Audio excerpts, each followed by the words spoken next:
सुनबाई, ए सुनबाई. हा आई, तुम्ही आवाज दिला? आलीस का? 10 वेळेस आवाज दिल्यानंतर. तुझ्या वयाचे होता होता सगळ्या घरच्या समोर नाचू नाचू काम करायचे, काय पाहिजे काय पाहिजे म्हणून. कळालं का? हो आई, कळालं. आई, तुम्ही मला बोलवलं का? काय पाहिजे तुम्हाला? आई, टमाटर संपेत, तुम्ही आणतात का मी आणू? आई, तुम्हाला काय पाहिजे का?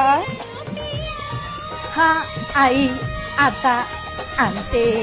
हा आई, पप्पांना काय पाहिजे ते पण बघ. सुनबाई, सुनबाई, ते सुनबाई, तुझ्या पाया पडते. तुला किती जरी कुणी आवाज दिला, 100 वेळा कुणी बोलवलं तरी पण कोणासमोर बाहेर येत जाऊ नको. ठीक आहे आई. सुनबाई.